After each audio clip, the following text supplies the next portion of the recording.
नमस्कार, आप देख रहे हैं आक्रमण। मैं हूं आपके साथ विवेक शांडिल्य। आक्रमण में मिसाइलों की बौछार है, वार और पलटवार है, हर तरफ कोहराम है, हर मोर्चे पर घमासान है और हर तरफ ड्रोन का तूफान है।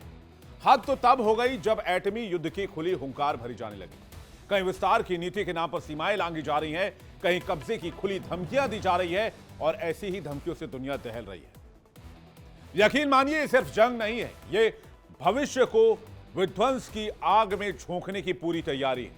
अगर आज महाशक्तियां नहीं संभली तो कल को दुनिया का भविष्य अंधेरे में है, यह पुख्ता तौर पर कहा जा सकता है। सवाल यह नहीं है कि पहला वार कौन करेगा, सवाल यह है कि दुनिया इस तबाही से कैसे बच पाएगी और कौन बचाएगा। आक्रमण का रण हर दिशा में दिख रहा है, कहीं मिसाइलें तनी है, कहीं युद्धपोतों के हुंकार है और जंग की तस्वीर हर गुजरते दिन के साथ और भयानक होती जा रही है। आज हम आपको 3 तस्वीरें ऐसी भयंकर जंग की दिखाने जा रहे हैं जो पूरी तरीके से भू राजनीतिक स्थिति को बदल कर रख देगी। पहली तस्वीर में अमेरिकी राष्ट्रपति डोनाल्ड ट्रंप ईरान को चारों तरफ से घेर चुके हैं। आर्थिक दबाव, सैन्य घेरेबंदी और खुली धमकियां, लेकिन ईरान भी अब उसी भाषा में जवाब दे रहा है। ईरान कह रहा है, हमारी उंगली तो ट्रिगर पर है, हमारी मिसाइलें तैयार हैं। अगर हमला हुआ तो फिर ईरान पूरी दुनिया को जंग की आग में झोंक देगा, मिडिल ईस्ट को तबाह कर देगा, इसलिए ईरान पीछे हटने वाला नहीं है। दूसरी तस्वीर इससे भी डरावनी है, क्योंकि अब यह टकराव सिर्फ 2 देशों तक सीमित नहीं है। ईरान पहले अमेरिका और इजराइल के खिलाफ था, अकेला, लेकिन अब चीन और रूस खुलकर उसके साथ आ गए।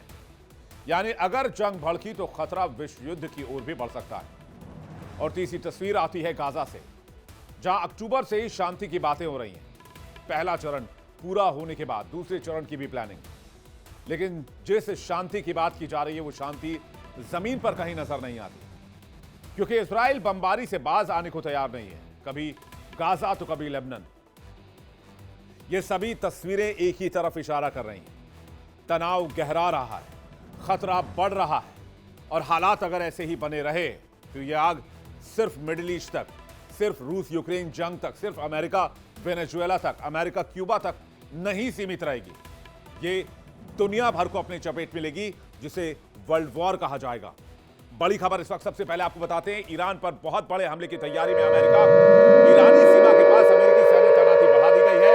ईरान की तरफ अमेरिका ने और फौज भेज दी है। एडवांस्ड काउंटर ड्रोन सिस्टम भी तैनात कर दिए गए हैं। बता दें आपको कि ईरान को चारों तरफ से घेरा जा रहा है। पहले ही अमेरिकी बेस मिडिल ईस्ट में मौजूद है और पहले ही इस पूरे इलाके को अमेरिका ने घेर रखा है। और अब 2 बड़े जंगी जहाज, 2 बहुत बड़े बेड़े ईरान की तरफ जा रहे हैं, जिसमें एक का नाम है यूएसएस अब्राहम लिंकन और दूसरे का नाम है यूएसएस गेराल्ड आर फोर्ड, जिसने ईरान को खाड़ी में घेर रखा है और कभी भी ऑपरेशन की शुरुआत की जा सकती है। डोनाल्ड ट्रंप बस इंतजार कर रहे हैं किसी तरह से बगैर हमले के काम हो जाए और ईरान में तख्ता पलट की जो प्लानिंग है अमेरिका की वो कामयाब हो जाए। लेकिन अगर ये कामयाब प्लान नहीं हुआ तो फिर अमेरिका के पास ईरान पर हमले के अलावा कोई विकल्प नहीं बचेगा। यानी ट्रंप जिस तरह की प्लानिंग पर काम कर रहे हैं उससे साफ संकेत मिल रहे हैं कि ईरान पर हमला कभी भी किसी भी वक्त हो सकता है। जंगी बेड़ों की तैनाती हो चुकी है, हाई लेवल मीटिंग्स और लगातार बढ़ता दबाव सब बता रहा है कि सिर्फ धमकी नहीं, एक्शन की तैयारी है। सवाल यह नहीं कि हमला होगा या नहीं होगा, सवाल यह है अगर हमला हुआ तो क्या जंग भयंकर होगी, क्योंकि ईरान ने भी कह दिया है कि उसकी उंगली भी ट्रिगर पर है।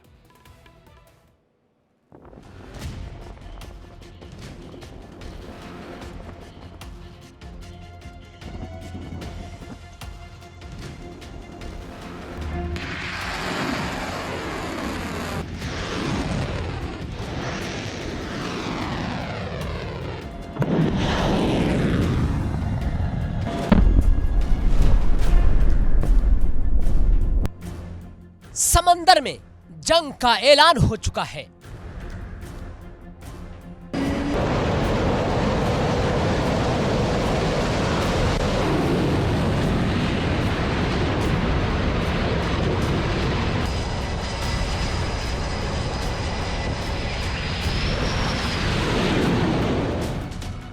मिडल ईस्ट की लहरों में अब सिर्फ पानी नहीं, बारूद की बू भी तैर रही है।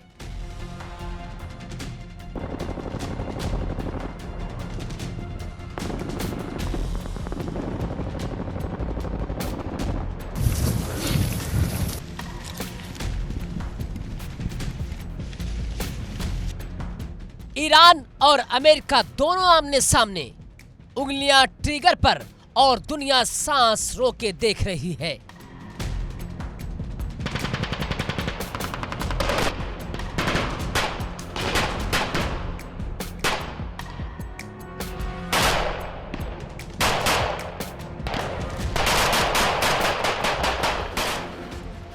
अमेरिकी राष्ट्रपति डोनाल्ड ट्रंप का दावा है कि ईरान बातचीत चाहता है और जवाब में तेहरान की दो टूक चेतावनी हमारी उंगलियां ट्रिगर पर हैं।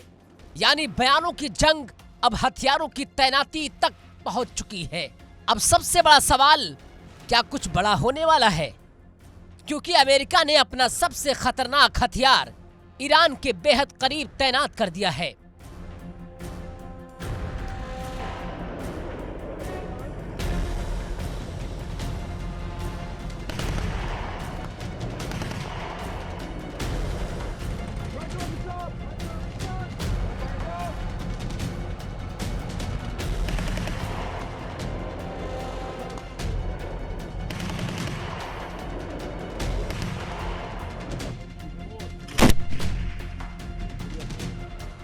यूएसएस अब्राहम लिंकन, अमेरिका का एयरक्राफ्ट कैरियर, समंदर में चलता फिरता एयरबेस और दुश्मन के लिए काल।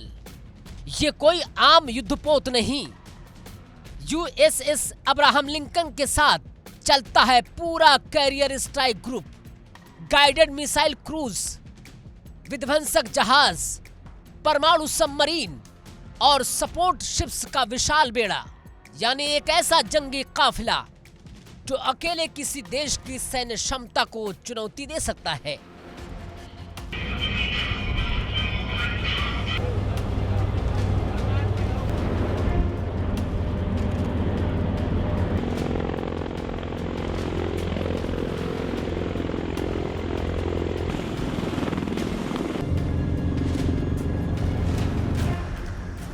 तो क्या आसमान से आग बरसने की तैयारी है? इस एयरक्राफ्ट कैरियर पर तैनात है अमेरिका के सबसे घातक लड़ाकू विमान F-18 super hornet, electronic warfare aircraft और जरूरत पड़ी तो अमेरिका एयरफोर्स के F-35 और F-22 जैसे स्टील्थ फाइटर्स भी कुछ ही घंटों पर मोर्चे पर होंगे।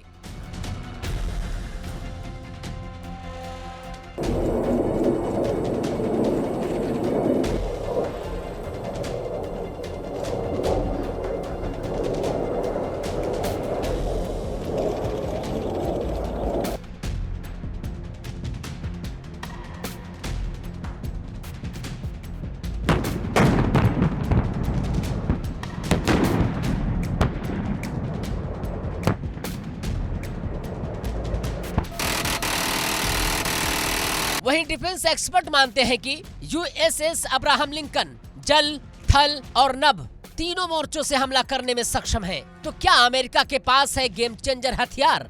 अब सवाल ये नहीं कि अमेरिका हमला कर सकता है या नहीं, सवाल ये है कि अगर हमला हुआ तो ईरान क्या झेल पाएगा? डिफेंस जानकारों के मुताबिक अमेरिका के पास ऐसे हथियार हैं जिनका फिलहाल ईरान के पास कोई ठोस तोड़ नहीं।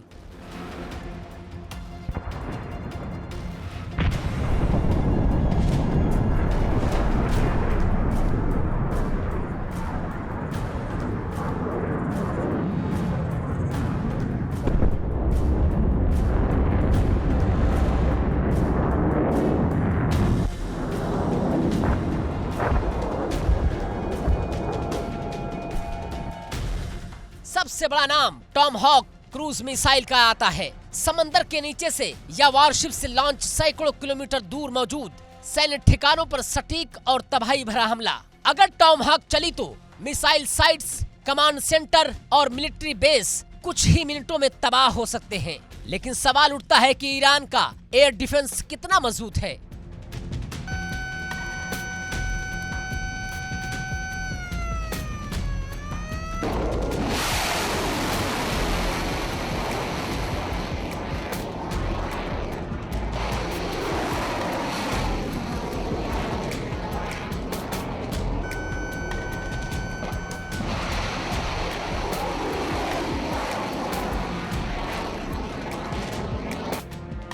ईरान ईरान का दावा है कि उसका एयर डिफेंस सिस्टम मजबूत है, लेकिन सैन्य विशेषज्ञों की राय कुछ और है।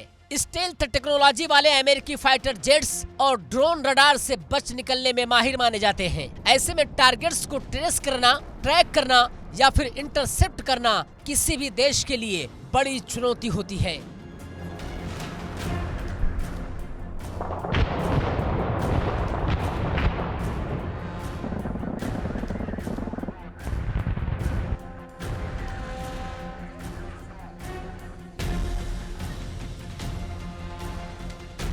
अमेरिका का एक और हथियार MQ-9 रीपर ड्रोन 50,000 फीट की ऊंचाई, करीब 1800 किलोमीटर की रेंज और घंटों तक आसमान में मंडराने की क्षमता रखता है। ये ड्रोन सिर्फ निगरानी ही नहीं बल्कि सटीक हमले के लिए भी जाना जाता है। अगर बड़े पैमाने पर ड्रोन ऑपरेशन हुआ तो ईरान के सैन्य ठिकाने सीधे निशाने पर आ सकते हैं। अब सवाल सबसे बड़ा है कि क्या डोनाल्ड ट्रंप वाकई अपनी धमकी को हकीकत में बदलने वाले हैं, या फिर USS अब्राहम लिंकन की तैनाती सिर्फ एक प्रेशर टैक्टिक है? क्या अमेरिका ईरान को बातचीत की मेज पर लाने के लिए ताकत का प्रदर्शन कर रहा है, या फिर मिडिल ईस्ट एक और बड़े युद्ध की ओर बढ़ रहा है?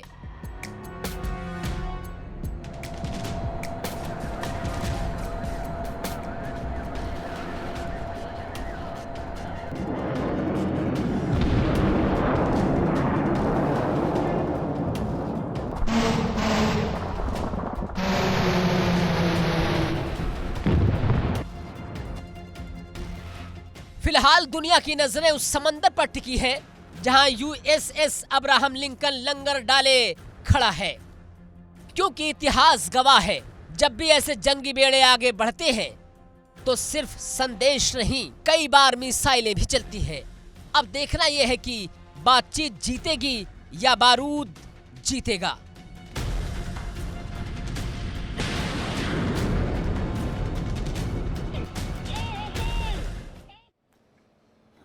अगर ईरान पर हमला होता है तो सबसे बड़े हथियार को नहीं भूलना चाहिए, जो अमेरिका का सबसे बड़ा हथियार है। जी हां, इजराइल। ईरान पर हमले को लेकर इजराइल भी तैयार है। अटैक और डिफेंस मोड में इजरायली सेना है। इजराइल की तीनों सेनाएं मदद के लिए तैयार हैं। अमेरिका से 3 नए फाइटर जेट भी पहुंचे हैं इजराइल, और इजराइल वायुसेना को अमेरिका की बड़ी मदद सामने आई है। इस वक्त की बड़ी खबर आपको बता रहे हैं, इजराइल एक्टिव हो जाएगा तुरंत से ईरान पर अटैक होने के तुरंत बाद। और इजराइल की जो तीनों सेनाएं हैं, चाहे वो एयरफोर्स हो, आर्मी हो या फिर नेवी हो, वो तीनों डिफेंस फोर्सेस जो है वो इजराइल की वो अमेरिका की मदद के लिए फौरन पहुंच जाएंगी। और अमेरिका से 3 नए फाइटर जेट भी इजराइल पहुंचा दिए गए हैं। इजराइल वायुसेना को अमेरिका की बड़ी मदद भी दी जा रही है, यानी कि पूरी प्लानिंग है कहीं ना कहीं ईरान को घेरने की और ईरान में खामनेई शासन को हटाने की, चाहे उसके लिए साम दाम दंड भेद अमेरिका को कोई भी फैसला क्यों ना लेना पड़े। और इसी फैसले की वजह से मिडिल ईस्ट आज की तारीख में बारूद के ढेर पर बैठा है। और इस बार सिर्फ अमेरिका और ईरान ही नहीं, एक तीसरा खिलाड़ी यानी इजराइल भी पूरी तरह अलर्ट है, जो इस इलाके का सबसे बड़ा की प्लेयर है अमेरिका के लिए। इस पूरे तनाव के बीच इजरायली सेना हाई अलर्ट पर है। हर मोर्चे पर चौकसी बढ़ा दी गई है। डिफेंस फोर्सेस भी एक्टिव कर दिए गए हैं। इसके अलावा रिजर्व फोर्सेस भी तैयार कर दिए गए हैं, क्योंकि इजराइल को अंदेशा है अगर ईरान और अमेरिका आमने सामने आए तो 2 देशों की लड़ाई में सबसे पहला जो हमला होगा वो इजराइल पर होगा, निशाना इजराइल होगा। इसलिए इजराइल अभी से सतर्क है।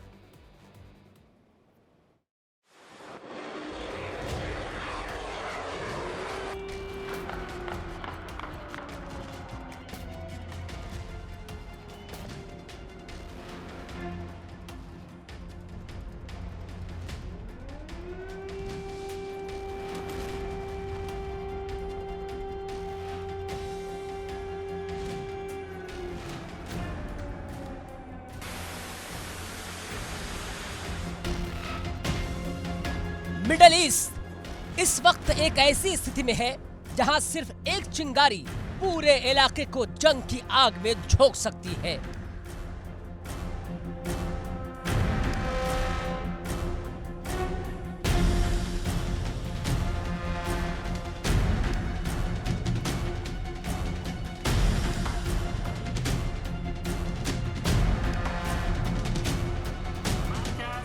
और और उस आग की लपटें इजराइल तक जरूर पहुंचेंगी।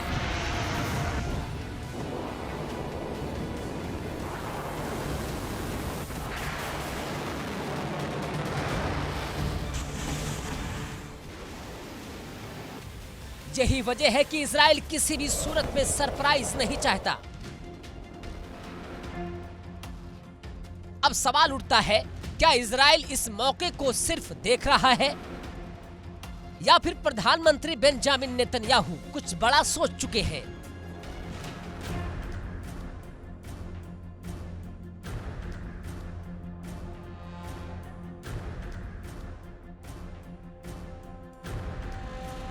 क्या ये मौका है जिसका इजराइल सालों से इंतजार कर रहा था?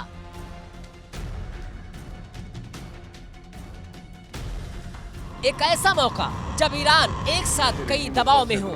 ईरान कौन है?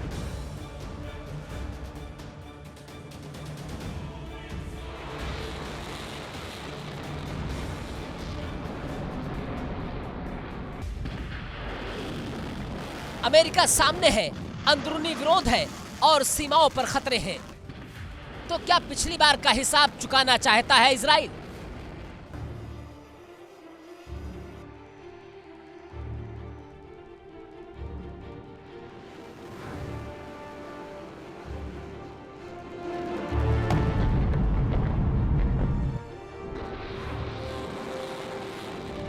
पिछले टकराव में ईरान समर्थित गुटों ने इजराइल को लगातार चुनौती दी।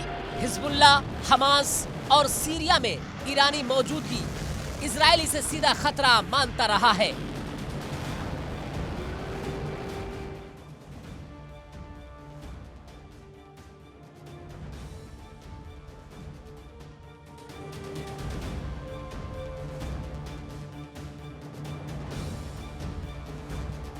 और अब सवाल यह है कि क्या नेतन्याहू पुराने हिसाब चुकाने के मूड में है?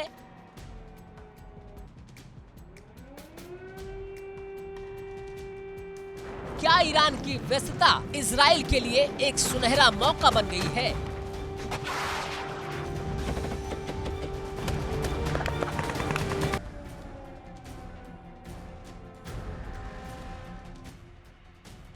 इजराइल की सबसे बड़ी ताकत उसका multi layer air defence, iron dome, David sling arrow missile system, यानी रॉकेट से लेकर बैलिस्टिक मिसाइल तक हर खतरे से निपटने की तैयारी है।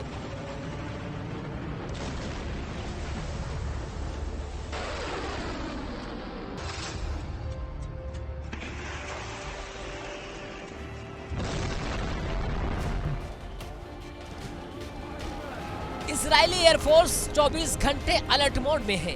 फाइटर जेट्स कुछ ही मिनटों में उड़ान भरने को तैयार है। सबसे बड़ा सवाल, क्या इजराइल पहला वार कर सकता है?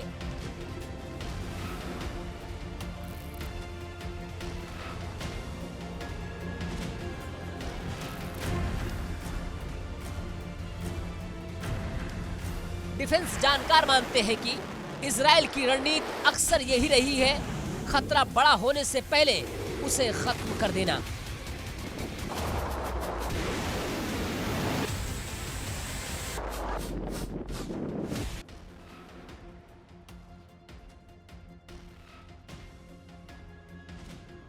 अगर इजराइल को लगा कि ईरान या उसके सहयोगी कोई बड़ा हमला करने वाले हैं, तो वो प्री इम्पटिव स्ट्राइक की संभावना से इनकार नहीं किया जा सकता।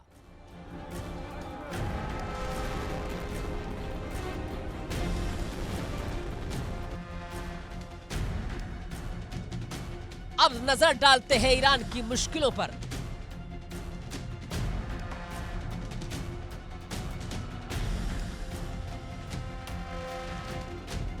अगर जंग हुई तो ईरान को एक नहीं, दो नहीं, कई मोर्चों पर एक साथ लड़ना पड़ सकता है।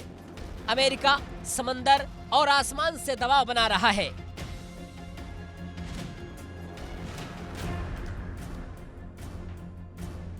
इजराइल सटीक और घातक हमले की तैयारी कर रहा है। अंदरूनी असंतोष, आर्थिक संकट और विरोध प्रदर्शन है, और क्षेत्रीय दुश्मन मतलब खाड़ी देशों की चिंता है।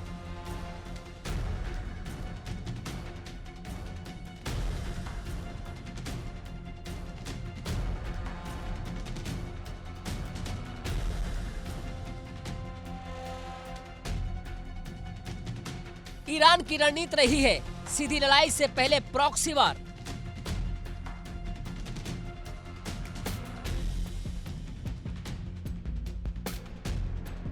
लेबनान में हिजबुल्लाह, गाजा में हमास, सीरिया और इराक में मिलिशियाई।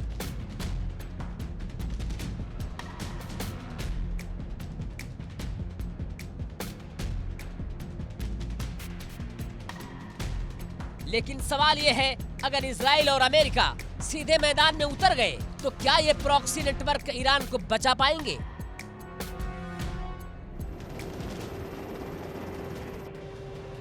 या फिर यही नेटवर्क ईरान के लिए नई मुसीबत बन जाएगा? अब लड़ाई सिर्फ हथियारों की नहीं, ये वक्त और रणनीति की लड़ाई है।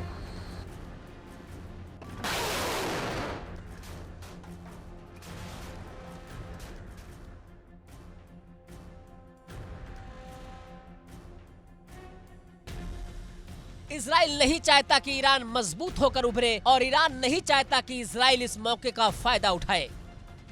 ऐसे में नेतन्याहू काफी आक्रामक नजर आ रहे हैं। तो बड़ा सवाल यही है, क्या इजराइल इस मौके को हाथ से जाने देगा या फिर मिडल ईस्ट एक और बड़े युद्ध की ओर बढ़ रहा है?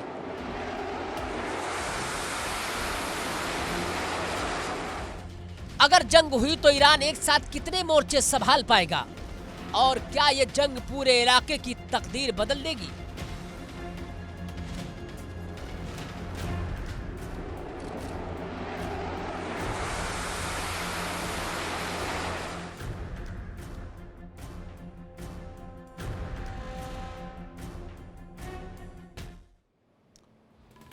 ट्रंप और नेतन्याहू जंग की तैयारी में लगे हैं, लेकिन ईरान बेफिक्र, बेधड़क और बगावती अंदाज में खुली चुनौती दे रहा है।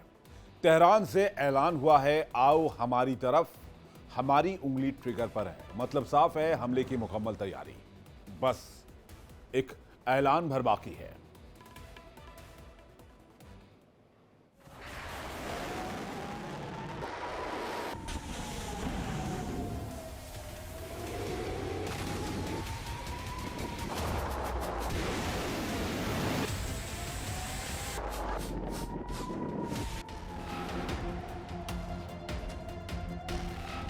ईरान की सेना हाई अलर्ट पर है।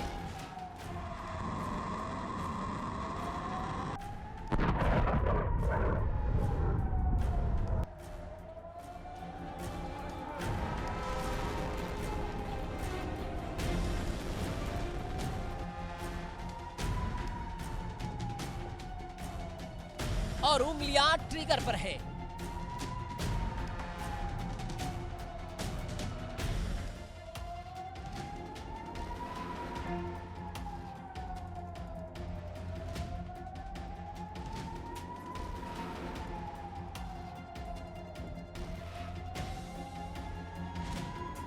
इसका मतलब साफ है, ईरान पीछे हटने के मूड में नहीं है।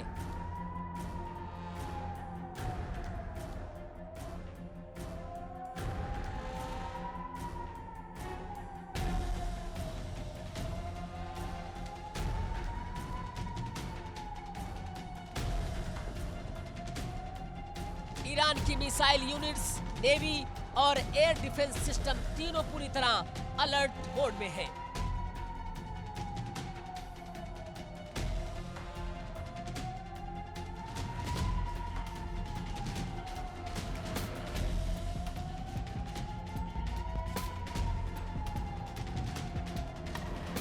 किसी भी संभावित हमले का तुरंत और करारा जवाब देने की तैयारी है।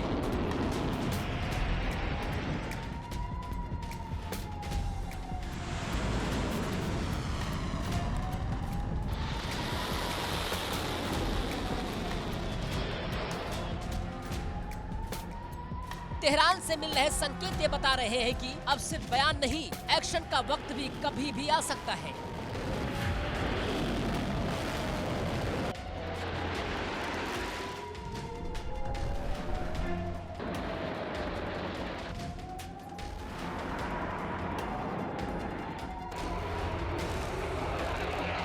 मिडल ईस्ट में तनाव अपने चरम पर है और एक छोटी चूक बड़े युद्ध की वजह बन सकती है।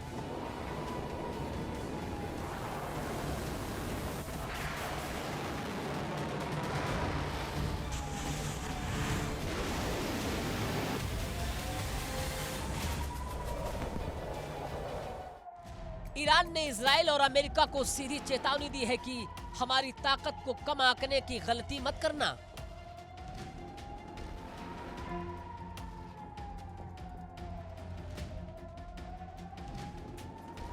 ईरान की रिवॉल्यूशनरी गार्ड्स यानी कि IRGC के कमांडर जनरल मोहम्मद बकपूर ने ऐसा बयान दिया जिससे वाशिंगटन और तेल अवीव दोनों में बेचैनी बढ़ गई है।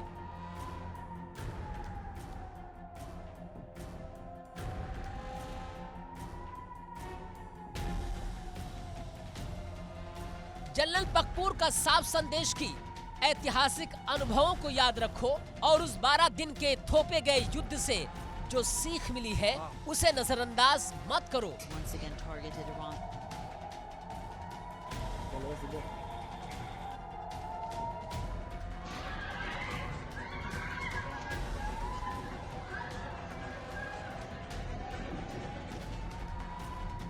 ईरान का दावा है कि उस जंग में दुश्मनों को अपेक्षा से कहीं ज्यादा नुकसान पहुंचाया गया और अगर इस बार कोई गलत आकलन हुआ तो अंजाम और ज्यादा दर्दनाक होगा।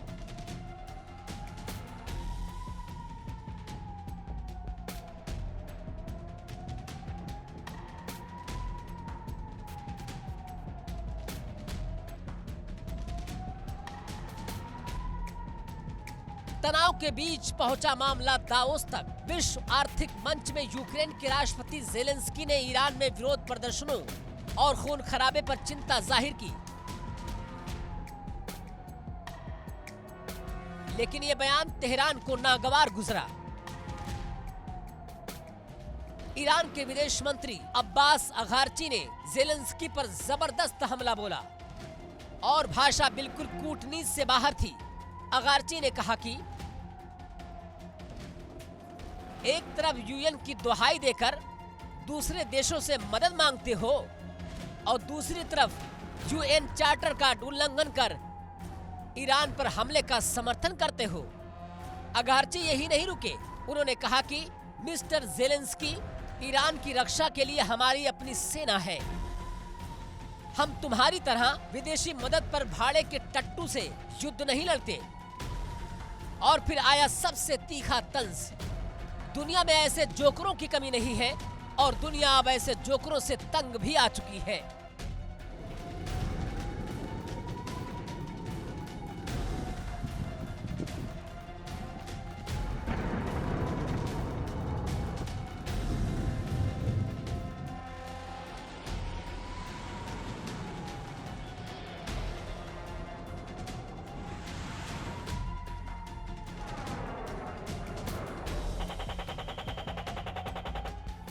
यानी ईरान ने साफ कर दिया कि हम अपनी रक्षा खुद करना जानते हैं, हमें किसी से मदद की भीख नहीं मांगनी पड़ती।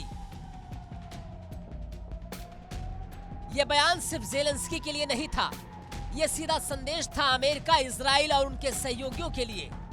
लेकिन कहानी यही खत्म नहीं होती, क्योंकि अब ईरान के साथ दो महाशक्तियां खुलकर खड़ी हो रही हैं, रूस और चीन।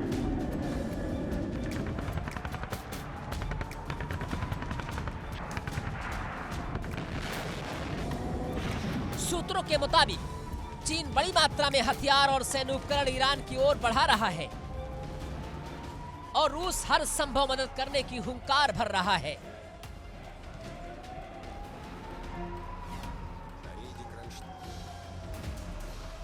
यही वो मोड़ है जहां पूरी जंग का आकलन बदल सकता है। अगर अमेरिका और इजराइल एक तरफ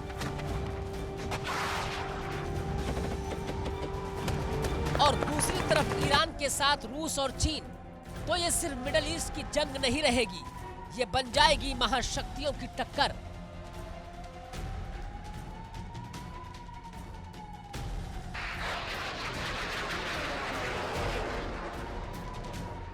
अब सवाल यही है कि क्या अमेरिका एक साथ 3 मोर्चों की आग झेल पाएगा?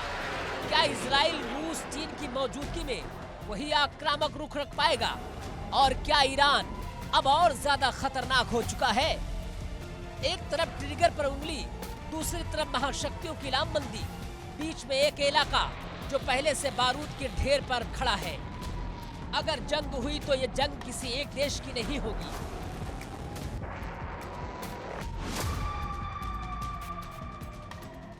ये जंग दुनिया का संतुलन हिला सकती है।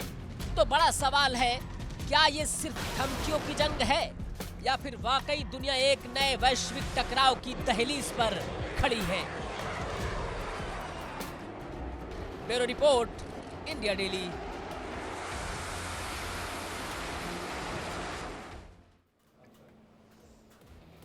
और अब बात, क्या अमेरिकी हथियार मुनाफा और जंग के लिए?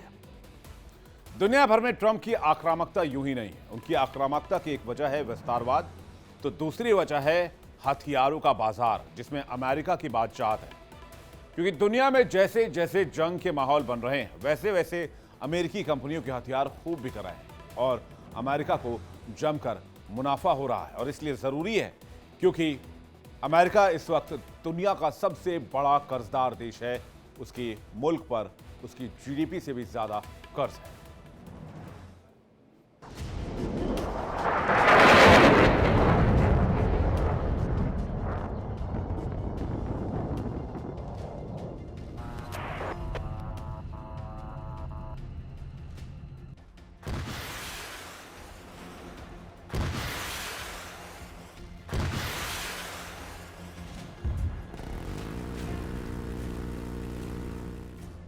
रूस और यूक्रेन में जंग।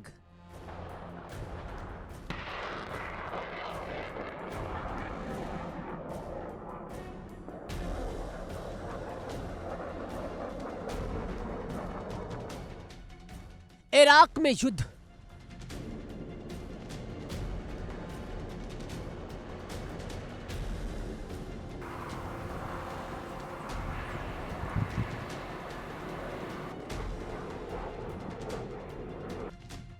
ग्रीनलैंड पर आक्रामकता।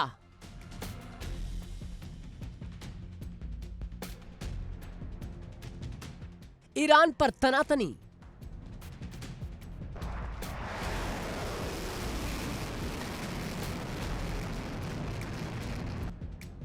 वेनेजुएला पर एक्शन।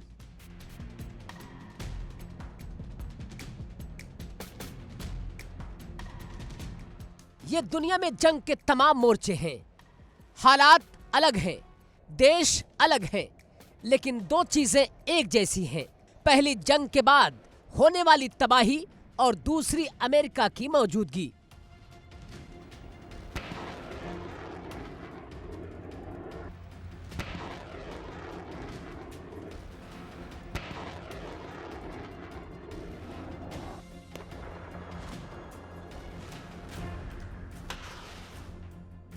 विश्व में आज तक होने वाली जंग में कहीं ना कहीं, किसी ना किसी रूप में अमेरिका जरूर शामिल रहता है, फिर चाहे मध्यस्थ की भूमिका हो या सीधे पक्षकार हो।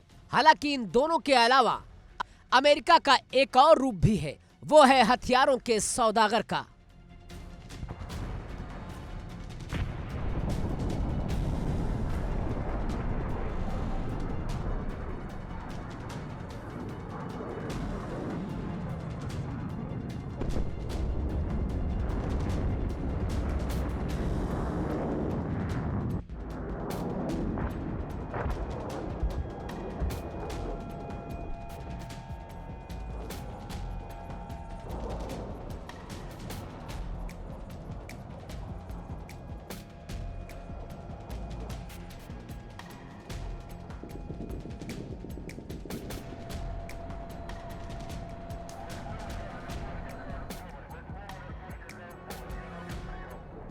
अमेरिका दुनिया का सबसे बड़ा हथियारों का सौदागर है। ट्रंप की आक्रामकता से अमेरिका को कुछ और फायदा हो या ना हो, लेकिन हथियार बनाने वाली कंपनियों को जरूर फायदा हो रहा है।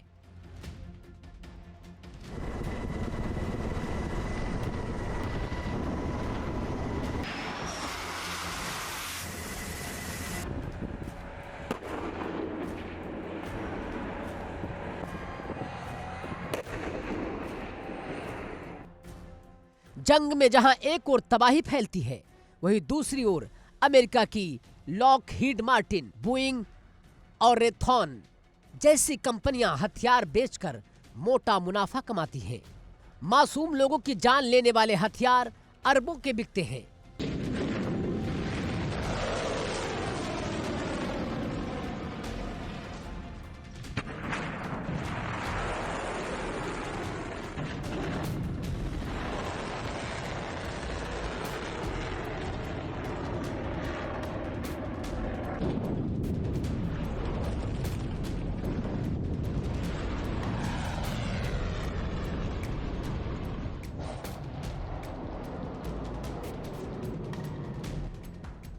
Stockholm International Peace Research Institute यानी सिपरी की रिपोर्ट के मुताबिक साल 2019 से 2023 तक पूरी दुनिया में जितने भी हथियार बेचे गए उनमें 42% हथियार सिर्फ अमेरिका ने ही बेचे।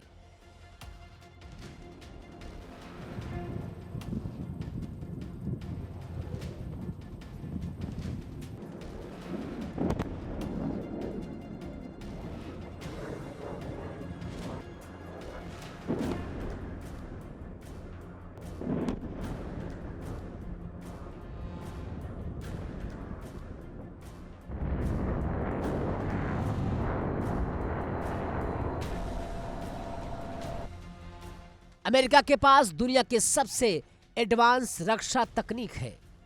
लॉकहीड मार्टिन, बोइंग और रेथॉन जैसी कंपनियां हथियार बनाने वाली कंपनियों में टॉप पोजीशन रखती हैं।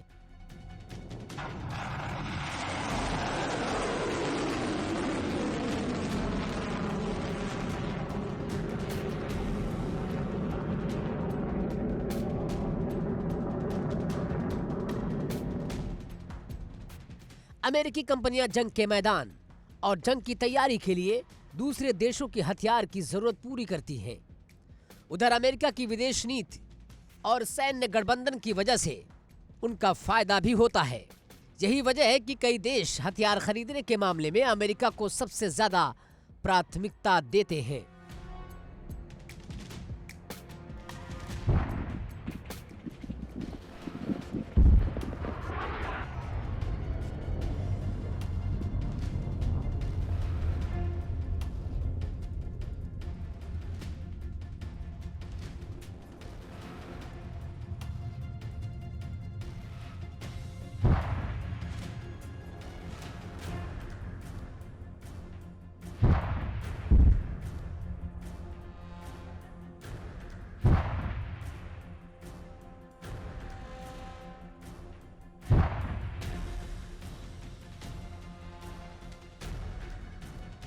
अमेरिकी हथियारों की खरीद पूरी दुनिया में है।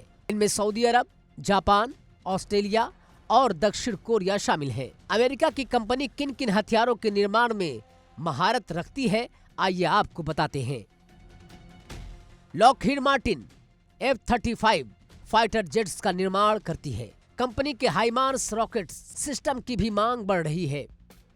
रेथॉन का पैट्रियट मिसाइल डिफेंस सिस्टम कई देशों की पहली पसंद रहा है। नॉर्थरॉप ग्रुपमैन स्टील्थ बॉम्बर और निगरानी ड्रोन के निर्माण में कामयाब रहा है।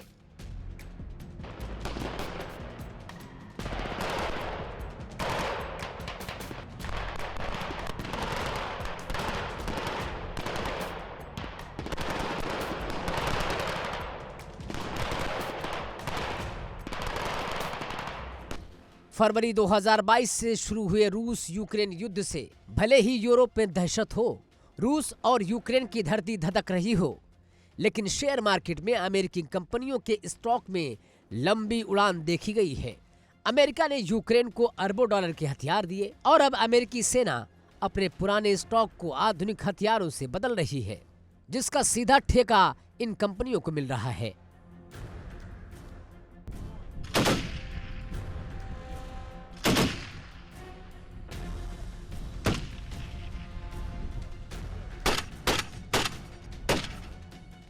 इजराइल हमास संघर्ष, लाल सागर में बढ़ते तनाव से डिफेंस सिस्टम की मांग और बढ़ रही है। इजराइल का आयरन डोम और एरो सिस्टम अमेरिकी तकनीक और फंडिंग पर निर्भर है। सऊदी अरब और UAE जैसे देश अपनी सुरक्षा के लिए हर साल अरबों डॉलर के अमेरिकी थॉड और पैट्रियट सिस्टम खरीदते हैं।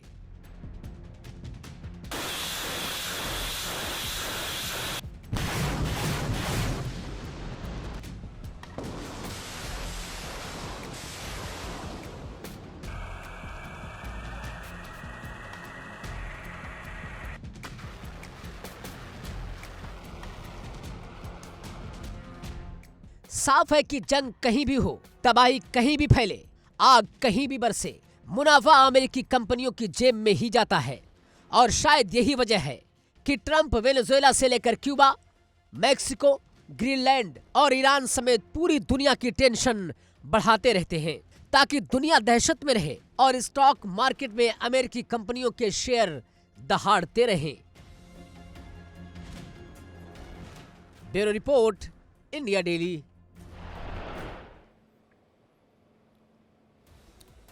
बात गाजा में सीजफायर की करें तो ये सीजफायर है या फायर है, यही दुनिया को अभी तक समझ नहीं आ रहा।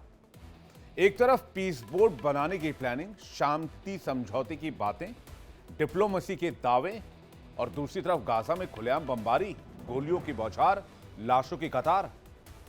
सवाल यह है कि अगर यही सीज फायर है तो फिर फायर क्या होता है? अगर यही शांति है तो फिर अशांति क्या होती है? एक रिपोर्ट देखते हैं।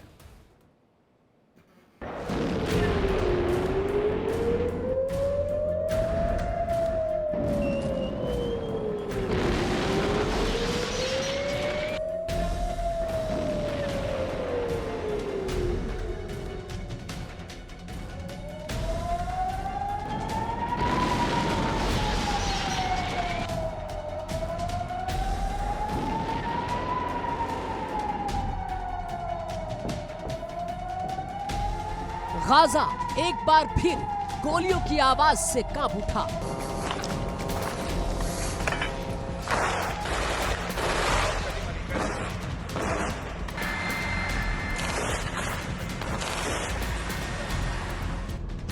इजरायली सेना की ताबड़तोड़ फायरिंग में कम से कम 11 फिलिस्तीनी की मौत हो गई।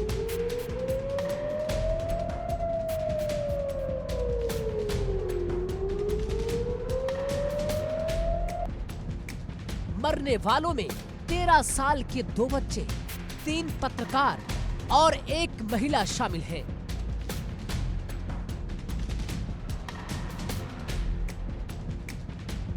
ये सिर्फ आंकड़े नहीं, ये उस सच्चाई की तस्वीर है जो शांति के दावों को खून में डुबो रही है। यानी संघर्ष विराम के बाद सबसे बड़ी कार्रवाई।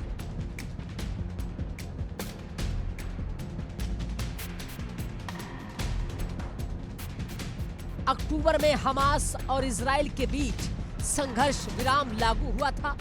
उसके बाद गाजा में ये इजरायली सेना की सबसे बड़ी कार्रवाई मानी जा रही है।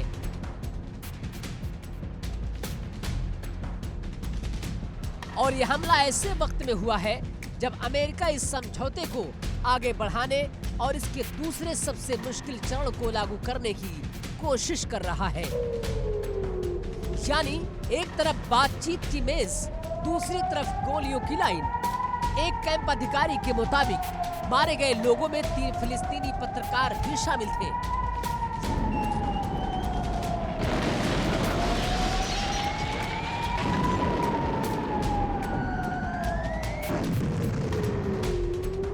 ये पत्रकार गाजा के बीच में एक विस्थापन कैंप के पास शूटिंग कर रहे थे। कैमरा हाथ में था, हथियार नहीं, लेकिन फिर भी उन्हें गोलियों से चुप करा दिया गया।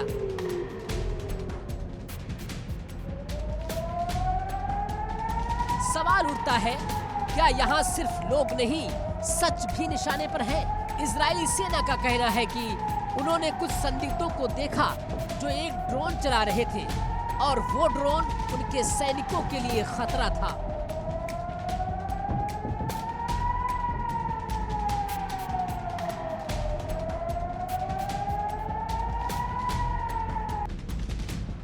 लेकिन सवाल यह है, अगर खतरा था तो मारे गए बच्चे, महिला और पत्रकार किस लिस्ट में थे?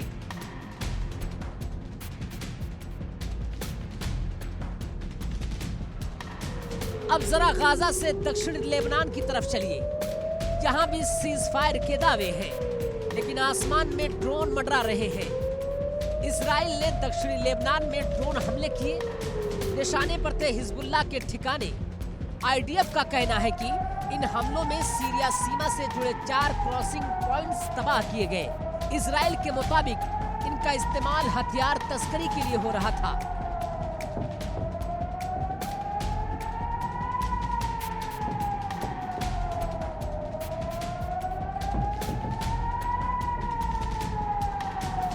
हमलों से पहले आईडीएफ ने कन्नारित, कफूर, यानोह और सिदोन के आसपास के इलाकों में नागरिकों को इलाका खाली करने की चेतावनी भी दी थी।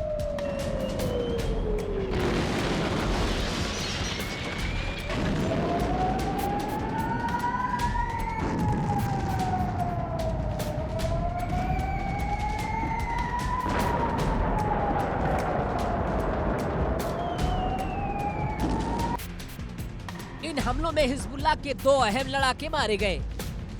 पहला अबू अली सलामेह यानोह गांव में हिजबुल्लाह का लाइजन ऑफिसर था। आईडीएफ के मुताबिक सलामेह ने दिसंबर 2025 में लेबनानी सेना के एक हथियार डिपो को नष्ट होने से रोका था।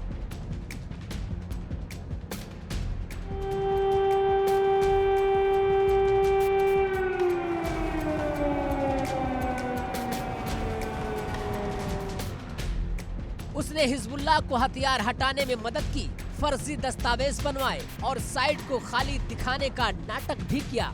उस पर नागरिक इलाकों में हिजबुल्लाह का ढांचा खड़ा करने का आरोप भी है। दूसरा, मोहम्मद अवात शेख सिदोन के पास जहरानी इलाके में मारा गया। इजराइल के मुताबिक अवात शेख हिजबुल्लाह का प्रमुख हथियार तस्कर था। इराक, सीरिया और खाड़ी देशों से हथियारों की तस्करी का मैनेजमेंट वही करता था।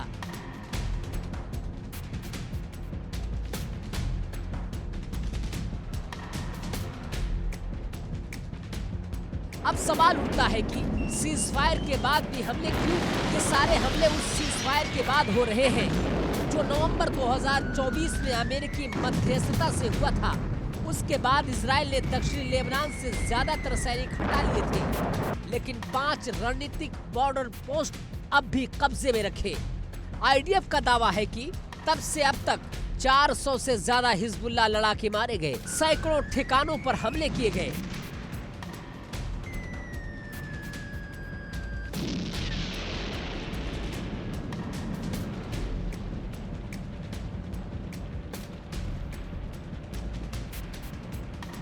तो सवाल सीधा है, अगर सीज फायर है तो ये हमला क्या है?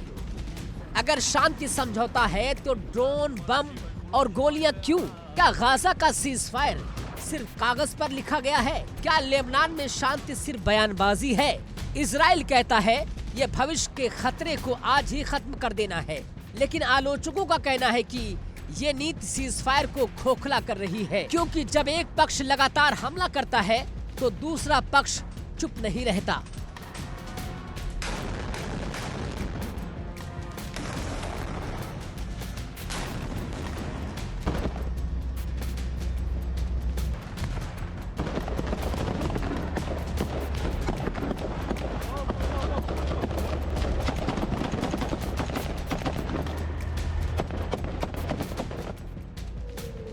गाजा, लेबनान, सीरिया और अब रेड सी तक तनाव है। अगर ये सिलसिला यूं ही चला तो मिडल ईस्ट एक बार फिर ऑल आउट वार के मुहाने पर होगा और इसकी कीमत हमेशा की तरह आम लोग चुकाएंगे। एक तरफ अमेरिका और दुनिया शांति समझौते आगे बढ़ाने की बात कर रही है, दूसरी तरफ जमीनी सच्चाई ये है कि गोलियां चल रही है। आज सवाल इजराइल से है, सवाल हमास और हिजबुल्लाह से है और सवाल दुनिया से भी है। क्या सीज फायर सिर्फ दिखावा बन चुका है और क्या मिडल ईस्ट को एक और बड़ी जंग की ओर धकेला जा रहा है?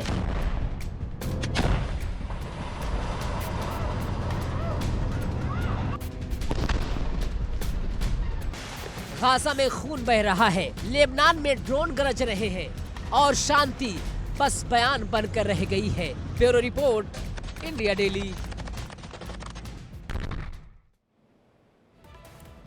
मिडिल ईस्ट एक बार फिर से युद्ध की दहलीज पर है। शांति की हर कोशिश के बीच बारूद की गंध और धमाकों की गूंज पूरे क्षेत्र को अपनी चपेट में लेती जा रही है। लेबनान में इजराइल की ताजा स्ट्राइक इस बात के साफ संकेत हैं कि हालात बेहद नाजुक मोड़ पर हैं और एक सैन्य कार्रवाई नहीं है बल्कि एक बड़े और भयानक संघर्ष की आड़ है। लेबनान में जब शांति की उम्मीदें जगी थी तभी एक बार फिर आसमान से आग बरसी। इजराइल की वायुसेना ने लेबनान के कई इलाकों पर लगातार हमले किए, जिससे पूरे देश में डर और अनिश्चितता का माहौल फैल गया।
करीब 1 बजे दक्षिणी लेबनान के सिडोन शहर में इजरायली मिसाइलों ने एक व्यापारिक इलाके को टारगेट बनाया। हालांकि राहत की बात ये रही कि जिस इमारत पर हमला हुआ वो उस वक्त खाली थी, लेकिन धमाका इतना जबरदस्त था कि पूरा इलाका दहल उठा।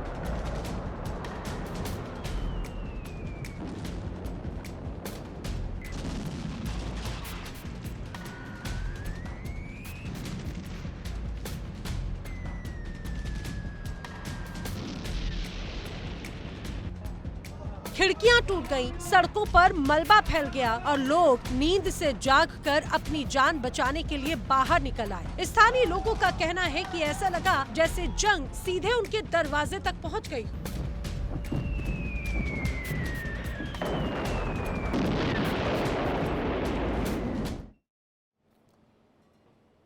आक्रमण में फिलहाल इतना ही। वक्त एक ब्रेक है, लेकिन ब्रेक पे जाने से पहले आपको बता दें इंडिया डेली आपकी स्मार्ट टीवी पर भी मौजूद है। इंडिया डेली 24/7 देखिए अपनी स्मार्ट टीवी पर लाइव और लगातार।